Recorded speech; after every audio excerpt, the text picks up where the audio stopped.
Hello everyone, welcome to Exam Info academy.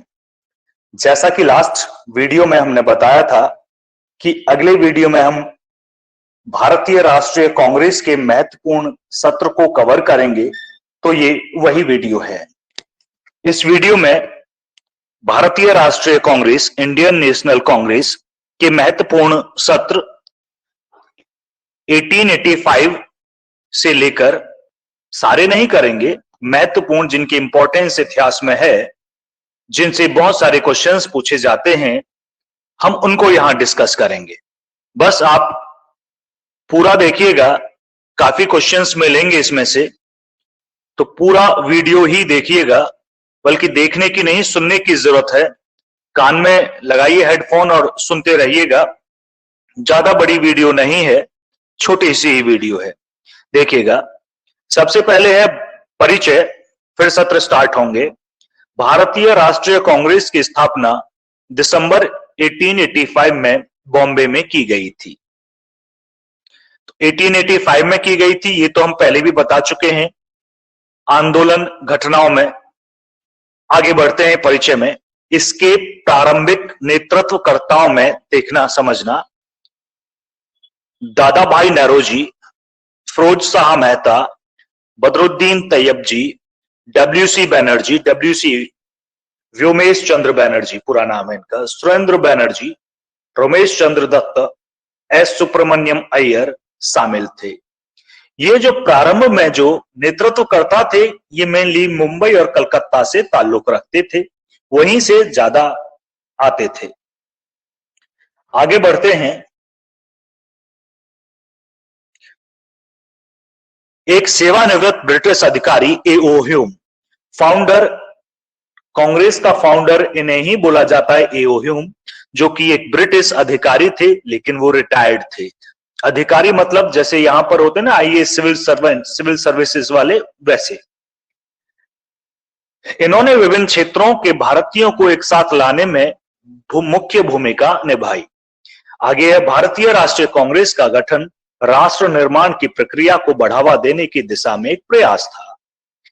देश के सभी क्षेत्रों तक पहुंच स्थापित करने के लिए विभिन्न क्षेत्रों में कांग्रेस के सत्र आयोजित करने का निर्णय लिया गया। आगे सबसे महत्वपूर्ण यही है बहुत ज्यादा कि अधिवेशन का अध्यक्ष उसी क्षेत्र का चुना जाता था जहां की कांग्रेस का अधिवेशन का आयोजन किया जा रहा हो। मतलब जिस एरिया में, जिस शहर में सत्र का आयोजन होता था, अध्यक्ष वहीं का चुना जाता था। चलिए सत्र स्टार्ट करते हैं। सत्र में चलिएगा तो सबसे पहले आता है पहला अधिवेशन, विभिन्न सत्र। देखो हेडलाइन ही है विभिन्न सत्र। पहला अधिवेशन वर्ष 1885 में बॉम्बे में आयोजित हुआ और इसके अध्यक्ष थे डब्ल्यूसी बनर्जी। सबसे पहले अध्यक्ष डब्ल्यूसी बनर्जी थे। दूसरा सत्र 1886 में कोलकाता में आयोजित हुआ और इनके अध्यक्ष थे दादा भाई नौरोजी। आगे बढ़े। तीसरा सत्र नेक्स्ट ईयर मतलब 87 में मद्रास में आयोजित हुआ। इसके अध्यक्ष थे सैयद बदरुद्दीन तैयब जी। ध्यान देने योग्य बात यह है, पहले मुस्लिम अध्यक्ष कांग्रेस के थे, तीसरे सत्र में ये थे। पहला सत्र 85, दूसरा 86, तीसरा 87 में हुआ। तो 87 जो तीसरा था, उसमें जो अध्यक्ष थे वो पहले मुस्लिम अध्यक्ष सैयद बदरुद्दीन तैयब जी थे। तो ये क्वेश्चन पूछा गया है कई बार, न केवल यूपीएससी में बल्कि पीसीएस के एग्जाम्स होते हैं, उसमें भी ये पूछा गया है। तो सिविल सर्विसेज के लिए भी ये इंपॉर्टेंस रखता है। चौथा सत्र 1888 में इलाहाबाद में आयोजित हुआ। इसके अध्यक्ष थे जॉर्ज यूल। आप बोल सकते हैं पहले अंग्रेज अध्यक्ष थे। चौथे सत्र में जो अध्यक्षता की थी वो अंग्रेज अध्यक्ष थे जॉर्ज यूल। इलाहाबाद में ये हुई थी। आगे बढ़ते हैं। अब हम महत्वपूर्ण हमें पढ़ने हैं 89, 90 ये नहीं ले रहे, हम इंपॉर्टेंस वाले ही लेंगे जिनकी इतिहास में बहुत बहुत इंपॉर्टेंस रखते हैं, मतलब घटनाओं के लिए भी और क्वेश्चंस पूछे जाने के तहत भी। अगला है 1896, कलकत्ता में ये हुआ। रहीमतुल्लाह सयानी इसके अध्यक्ष थे। इसकी इंपॉर्टेंस क्या है?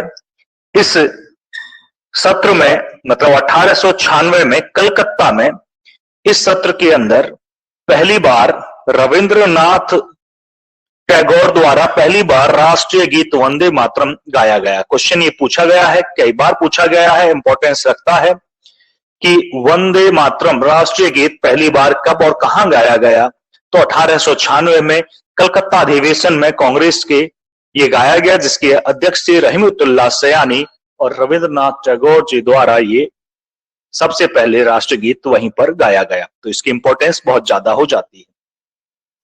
अगले इंपॉर्टेंट सत्र की तरफ चलते हैं। 1899 इसके अध्यक्ष थे रमेश चंद्र दत्ता। ध्यान दीजिएगा, लखनऊ में ये हुआ, इसके अध्यक्ष थे रमेश चंद्र दत्त। इसकी जो इंपॉर्टेंस ये है, भू राजस्व के स्थायी निर्धारण की मांग इसमें उठाई गई। भू राजस्व के स्थायी निर्धारण की मांग 1899 में कांग्रेस के लखनऊ अधिवेशन में, जिसके अध्यक्ष रमेश चंद्र दत्त थे, इसमें उठाई गई। इसके बाद है वर्ष 1901 कलकत्ता अधिवेशन, जिसकी अध्यक्षता दिनेश ई वाचा ने की। पहली बार इसकी महत्वपूर्ण बात क्या है? पहली बार गांधी जी कांग्रेस के मंच पर दिखाई दिए, यही महत्वपूर्ण है। ध्यान दीजिएगा, 1901 कलकत्ता अधिवेशन, जिसमें पहली बार गांधी जी कांग्रेस के मंच पर दिखाई दिए। आगे बढ़ते हैं नेक्स्ट अधिवेशन की तरफ, जो 1905 में था। बनारस अधिवेशन ये था, इसकी अध्यक्षता गोपाल कृष्ण गोखले ने की। हाजी गोपाल कृष्ण गोखले जी, आपको याद होगा, महात्मा गांधी जी के गुरु गोपाल कृष्ण गोखले, आपने बिल्कुल सही पहचाना। इसकी महत्वपूर्ण 1905 बनारस अधिवेशन की महत्वपूर्ण बात यह थी कि इसमें सरकार के खिलाफ स्वदेशी आंदोलन की औपचारिक घोषणा हुई। इसके बाद वर्ष 1906 कलकत्ता अधिवेशन ये है, अध्यक्षता दादा भाई नौरोजी ने की। ध्यान दीजिएगा, 1906 कलकत्ता अधिवेशन। इसमें 4 प्रस्तावों को अपनाया गया: स्वराज मतलब अपनी सरकार, बहिष्कार आंदोलन, स्वदेशी और राष्ट्रीय शिक्षा। ये अध्यक्षता की इसकी दादा भाई नौरोजी ने। वर्ष 1907 पर चलते हैं। कांग्रेस के हिसाब से यह सत्र अच्छा नहीं था। 1907 जिसे सूरत में हुआ, सूरत याद होगा आपको, सूरत स्प्लिट के नाम से जाना जाता है। वर्ष 1907 हमने रेड मार्क किया है इसे। अध्यक्ष थे रास बिहारी घोष। रास बिहारी घोष अध्यक्ष थे। इस अधिवेशन में कांग्रेस में विभाजन हुआ, कांग्रेस स्प्लिट। कांग्रेस 2 पार्ट में टूट गई, एक नरम पार्ट और एक गर्म पार्ट, मतलब एक नरमपंथी नेता और एक गर्मपंथी नेता। 2 दल बन गए, नरमपंथी और गर्मपंथी, एक्सट्रीम्स एंड मॉडरेट्स। एक्सट्रीम्स जो गर्मपंथी थे उसमें लाल बाल पाल, याद होगा आपको, लाला लाजपत राय, बाल गंगाधर तिलक, विपिन चंद्रपाल, तो ये आते हैं। और जो नरमपंथी में है, जो मॉडरेट्स हैं, उसमें आते हैं गोपाल कृष्ण गोखले। सत्र स्थगित हो गया। 1907 बड़ी इंपॉर्टेंस रखता है, सूरत स्प्लिट के नाम से जाना जाता है। वर्ष याद रखिए 1907। अध्यक्षता की रास बिहारी घोष जी ने। आगे बढ़ते हैं 1910 इलाहाबाद। 1910 इलाहाबाद में यह हुआ। 1910 इलाहाबाद में हुआ, जिसकी अध्यक्षता सर विलियम वेंडरबर्न, ये दूसरे विदेशी अध्यक्ष थे, दूसरी बार बने। इसमें इंपॉर्टेंस क्या था? एम ए जिन्ना, मोहम्मद अली जिन्ना ने 1909 में अधिनियम द्वारा शुरू की गई पृथक निर्वाचन प्रणाली की निंदा की। सेपरेट इलेक्टोरल जो सिस्टम था उसकी निंदा उन्होंने की, 1909 में की थी। उसी दौरान ये सत्र हुआ 1910 में, इलाहाबाद में ये हुआ था। आगे बढ़ते हैं 1911 में कलकत्ता अधिवेशन। अध्यक्ष थे बी एन धर। कांग्रेस अधिवेशन में पहली बार जन गण मन गाया गया। पहली बार जन गण मन कहाँ गाया गया? कांग्रेस अधिवेशन में, तो वर्ष 1911 में कोलकाता में गाया गया। इस सत्र की, इस अधिवेशन की अध्यक्षता बी एन धर ने की। आगे बढ़ते हैं तो आता है वर्ष 1915। वर्ष 1915 में अधिवेशन बॉम्बे में हुआ, जिसकी अध्यक्षता sir S B Sinha ji ने की। इसकी महत्वपूर्ण बातें क्या थी? चरमपंथी समूह के प्रतिनिधियों को स्वीकार करने के लिए कांग्रेस के संविधान में बदलाव किया गया। आगे अगर हम बढ़ें तो अगले सत्र पर बढ़ते हैं। 15 के बाद वर्ष 1916। लखनऊ में ये सत्र हुआ। अध्यक्ष थे AC मजूमदार। कांग्रेस के दो गुटों नरमपंथी और आदिवादियों के बीच एकता हुई, मतलब नरमपंथी गरमपंथी ऐसे। कांग्रेस और मुस्लिम बीच राजनीतिक सहमति बनने के लिए लखनऊ पैक्ट पर हस्ताक्षर किए गए 1916 में। लखनऊ, इसे लखनऊ पैक्ट भी बुलाते हैं जैसा कि लिखा हुआ है। चलिए आगे बढ़ते हैं। 1917 का अधिवेशन जिसकी अध्यक्ष एनी बेसेंट थी। ये ध्यान देने योग्य बात है, बहुत ही इंपॉर्टेंस है, कई बार ये क्वेश्चन हमने देखा है। अध्यक्ष एनी बेसेंट थी। पूछा जाता है कांग्रेस की पहली महिला अध्यक्ष कौन थी, तो वो थी एनी बेसेंट। 1917 वर्ष था। कोलकाता अधिवेशन की अध्यक्षता इन्होंने की थी। एनी बेसेंट कांग्रेस की पहली महिला अध्यक्ष। आगे बढ़ते हैं। 1918 में हम चलते हैं। ये विशेष सत्र है, बॉम्बे में आयोजित हुआ। अध्यक्ष थे सैयद हसन इमाम।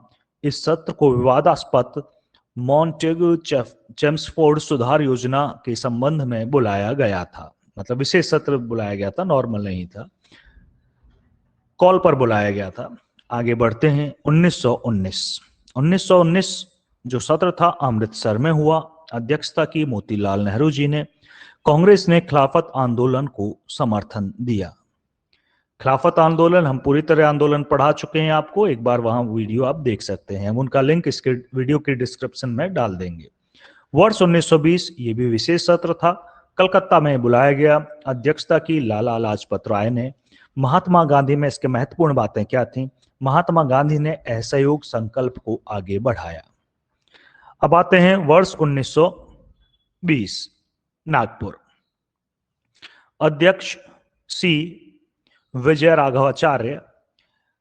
इंपॉर्टेंट क्या थी इसकी, महत्वपूर्ण चीज क्या थी? भाषाई आधार पर कांग्रेस की कार्य समितियों का पुनर्गठन करना। चलिए 1920 के बाद हम आगे बढ़ते हैं। 1920 के बाद आते हैं 1922 पर, जो महत्वपूर्ण था 1922। वर्ष 1922 ये अधिवेशन गया में हुआ था। अध्यक्षता की थी CR दास ने। CR दास और अन्य नेता INC से अलग हो गए। इसके बाद स्वराज पार्टी का गठन उन्होंने कर लिया है। आगे बढ़ते हैं। स्वराज पार्टी का गठन याद है ना, चौरा चौरी कांड के बाद जो इंसिडेंट हुआ था, असहयोग आंदोलन वापस ले लिया था महात्मा गांधी जी ने, तो उसके बाद ये स्वराज पार्टी का गठन हुआ। वर्ष 1924 बेलगाम। अध्यक्षता की महात्मा गांधी ने। ये पहली बार महात्मा गांधी ने अध्यक्षता की थी इसकी। बेलगाम ये जगह थी और वर्ष था 1924।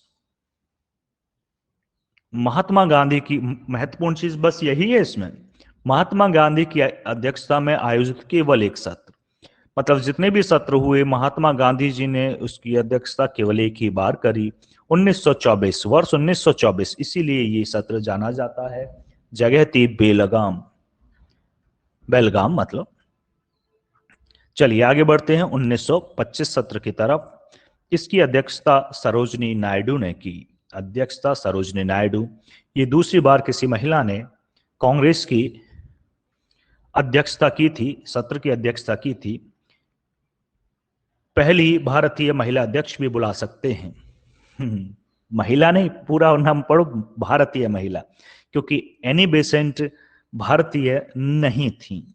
ठीक है, महिला अध्यक्ष पहली एनी बेसेंट थी। पहली महिला भारतीय महिला अध्यक्ष सरोजनी नायडू, ये भारत की ही थी, लेकिन वो विदेशी थी, इसलिए उन्हें भारतीय नहीं कहा जा सकता, पहली महिला अध्यक्ष कहा जा सकता है। चलिए आगे बढ़ते हैं। 1927 मद्रास। अध्यक्षता की डॉक्टर MA अंसारी। ये किस लिए जाना जाता है? चीन, ईरान, मेसोपोटामिया में भारतीयों को इस्तेमाल किए जाने के खिलाफ प्रस्ताव पारित किया। साइमन कमीशन के बहिष्कार के खिलाफ एक प्रस्ताव पारित किया। पूर्ण स्वराज पर संकल्प को अपनाया। यानी कि 1927 मद्रास में अधिवेशन था, अध्यक्ष थे डॉक्टर MA अंसारी। तो इस अधिवेशन में कई सारी चीजें महत्वपूर्ण हैं कि चीन, ईरान, मेसोपोटामिया में जो भारतीयों का इस्तेमाल किया जाता था उसके खिलाफ प्रस्ताव पारित हुआ। साइमन कमीशन के बहिष्कार के लिए प्रस्ताव पारित हुआ, पूर्ण स्वराज का संकल्प अपनाया गया। आगे बढ़ते हैं। वर्ष 1928 कलकत्ता अधिवेशन था, अध्यक्ष थे मोतीलाल नेहरू। अखिल भारतीय युवा कांग्रेस का गठन किया गया, यही महत्वपूर्ण है इसमें। फिर है वर्ष 1929 लाहौर, ये बड़ा इंपॉर्टेंस रखता है। वर्ष 1929 ये याद रखना होगा, बहुत क्वेश्चंस पूछते हैं इससे। लाहौर ये अधिवेशन था, अध्यक्ष था जवाहरलाल नेहरू ने की। मांग थी पूर्ण स्वराज का प्रस्ताव पारित किया गया। पूर्ण स्वतंत्रता के लिए सविनय अवज्ञा आंदोलन शुरू हुआ। और ध्यान दीजिएगा 26 जनवरी 1930 को स्वतंत्रता दिवस की घोषणा की गई और मनाया गया, यानी कि भारत के स्वतंत्र होने से पहले ही वर्ष 1930 26 जनवरी को स्वतंत्रता दिवस मनाया जाने लगा। वो अलग बात है कि स्वतंत्रता 15 अगस्त के दिन मिली, मतलब जो स्वतंत्रता दिवस मनाया जाता है 15 अगस्त को मनाया जाता है, फिर 26 जनवरी को हम गणतंत्र दिवस के रूप में मनाते हैं आज भी। चलिए आगे बढ़ते हैं। 1929 के बाद 1930 की तरफ बढ़ते हैं। अब और भी ज्यादा इंटरेस्टिंग होने वाले हैं सत्र, इसमें से बहुत सारे क्वेश्चंस पूछते हैं। वर्ष 1929 तो हमने बता ही दिया है, हाँ ठीक है। 1930-31 वर्ष 1931 कराची अधिवेशन, अध्यक्ष वल्लभ भाई पटेल। इंपॉर्टेंस क्या थी, महत्वपूर्ण चीजें क्या थी? मौलिक अधिकारों और राष्ट्रीय आर्थिक कार्यक्रम पर संकल्प, गांधी इरविन समझौते का समर्थन, महात्मा गांधी लंदन में होने वाले दूसरे गोलमेज सम्मेलन में आईएनसी का प्रतिनिधित्व करने के लिए नामांकित। आगे बढ़ते हैं। वर्ष 1934 बॉम्बे, वर्ष 1934 बॉम्बे, जिसकी अध्यक्षता डॉक्टर राजेंद्र प्रसाद ने की। कांग्रेस के संविधान में संशोधन किया गया, यही महत्वपूर्ण था। किस सत्र में किया गया? 1934 में किया गया। अध्यक्षता किसने की? डॉक्टर राजेंद्र प्रसाद, जो बाद में पहले राष्ट्रपति भी बने। 1936 सत्र 1936 लखनऊ में ये था, अध्यक्षता जवाहरलाल नेहरू ने करी। जवाहरलाल नेहरू द्वारा समाजवादी विचारों को प्रोत्साहन दिया जाना, इतनी ही इंपॉर्टेंस थी। 1937 में आते हैं फैजपुर, ये फैजपुर अधिवेशन है जिसकी अध्यक्षता जवाहरलाल नेहरू ने की। ये फैजपुर गांव, सोचिए एक किसी गांव में होने वाला एक पहला अधिवेशन था, बस यही इसकी इंपॉर्टेंस है और कोई खास इसकी इंपॉर्टेंस नहीं है। फैजपुर किसी गांव में होने वाला पहला अधिवेशन था। ये 1937 में किया गया, जिसकी अध्यक्षता जवाहरलाल नेहरू जी ने की। आगे बढ़ते हैं। फिर आता है 1938। ये दो सत्र मेरे सबसे ज्यादा याद करने के पर्पस से मैं इनको सबसे ज्यादा इंपॉर्टेंस देता हूं। 1938 हरिपुरा, 1938 ध्यान दीजिएगा 1938 38 में है। अब हम हरिपुरा, अध्यक्ष थे सुभाष चंद्र बोस, अध्यक्ष सुभाष चंद्र बोस। जवाहरलाल नेहरू के नेतृत्व में राष्ट्रीय योजना समिति की स्थापना करना। ध्यान दीजिएगा 1938 हरिपुरा में ये हुआ, अध्यक्ष थे सुभाष चंद्र बोस। क्लियर हो? सुभाष चंद्र बोस ने इसकी अध्यक्षता करी, ये इसीलिए जाना जाता है। 1939 इससे भी ज्यादा इंपॉर्टेंस रखता है, त्रिपुरी में ये हुआ। इसे कांग्रेस के लिहाज से अच्छा नहीं कहा जाता। अध्यक्ष थे डॉक्टर राजेंद्र प्रसाद। क्यों अध्यक्ष बने डॉक्टर राजेंद्र प्रसाद? क्योंकि सुभाष चंद्र, इसकी इंपॉर्टेंस चीज यही है, सुभाष चंद्र बोस को फिर से चुना गया लेकिन उन्हें इस्तीफा देना पड़ा, मतलब अध्यक्ष पद से उन्होंने इस्तीफा दे दिया। सुभाष चंद्र बोस जी ने 1939 त्रिपुरी अधिवेशन में अध्यक्ष पद से इस्तीफा दे दिया, इसीलिए ये जाना जाता है और उनकी जगह राजेंद्र प्रसाद जी को नियुक्त किया गया था। आगे बढ़ते हैं, आपको समझ आ गया होगा इसकी इंपॉर्टेंस क्या है।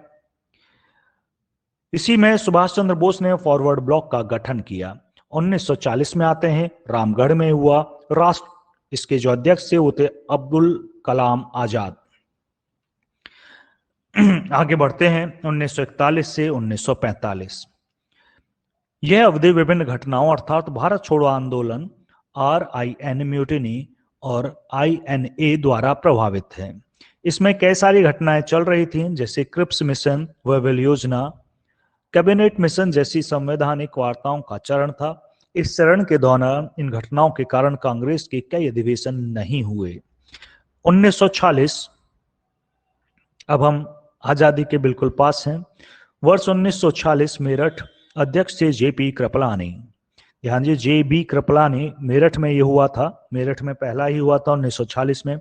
आजादी के पहले का आखिरी सत्र, मतलब जस्ट आजादी से पहले का, और कांग्रेस का आजादी से पहले का आखिरी सत्र था।